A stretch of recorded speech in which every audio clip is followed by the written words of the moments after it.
RTV app వార్తల్ని క్షణాల్లో చదివే అవకాశం ఉంటుంది. ఒక న్యూస్ పేపర్, ఒక టెలివిజన్ ఛానల్ మీ చేతుల్లో ఎప్పుడూ ఉంటాయి. ఈరోజు మన తెలంగాణ ప్రభుత్వం గౌరవ ముఖ్యమంత్రి గారు రేవంత్ రెడ్డి గారు ప్రతిష్టాత్మకంగా చేపట్టిన సన్నబియ్యం పథకం ప్రారంభించడం జరిగింది పాత మంచిర్యాలలో. మొన్న ఉగాది రోజు ముఖ్యమంత్రి రేవంత్ రెడ్డి గారు నల్గొండ జిల్లాలో 3,10,00,000 మందికి మనం తెలంగాణ వ్యాప్తంగా సన్నబియ్యం అనేది ఇవ్వాలి అని చెప్పేసి ఆ రోజు ఈ పథకాన్ని ప్రారంభించడం జరిగింది. అయితే తెల్ల రేషన్ కార్డు ఉన్న ప్రతి ఒక్కరికి కూడా 6 కిలోల బియ్యం గతంలో కూడా మనం ఇవ్వడం జరిగింది. కిరణ్ కుమార్ రెడ్డి గారు ఉన్నప్పుడు ₹1 బియ్యం ఇచ్చినాం. ఇప్పుడు దీన్ని ఉచితంగా 6 కిలోల బియ్యం పేదలకు అనేది పంపిణీ చేస్తున్నాం. అయితే గతంలో దొడ్డు బియ్యం ఇవ్వడం వల్ల చాలా మంది తినకుండా దాన్ని మళ్ళీ అమ్ముకోవడము, అది మళ్ళీ బ్లాక్ మార్కెటింగ్ ద్వారా మళ్ళీ వీళ్ళకే ప్రభుత్వానికి వాళ్ళు అమ్మడం, మహారాష్ట్ర లాంటి అక్కడి ప్రాంతాలకి బియ్యం అనేది తరలిపోవడం అనేది జరిగింది.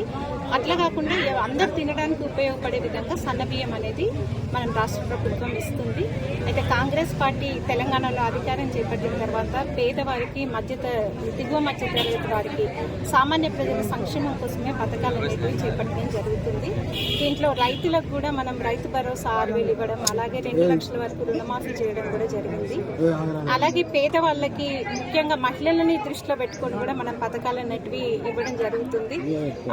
స్త్రీలకి ఉచిత బస్సు సౌకర్యం కల్పించడం, 200 యూనిట్ల వరకు కరెంటు ఫ్రీగా ఇవ్వడము, అలాగే 500కే గ్యాస్ సిలిండర్ ఇవ్వడం.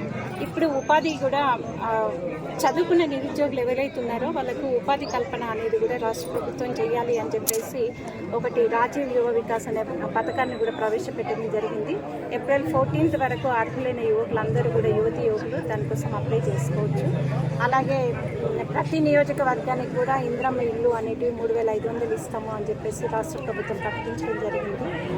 మరిన్ని వీడియోస్ కోసం ఛానల్ ని సబ్స్క్రైబ్ చేయండి. లేటెస్ట్ అప్డేట్స్ కోసం వాట్సాప్ ఛానల్ ని ఫాలో చేయండి. అండ్ లింక్ డిస్క్రిప్షన్ లో ఉంది.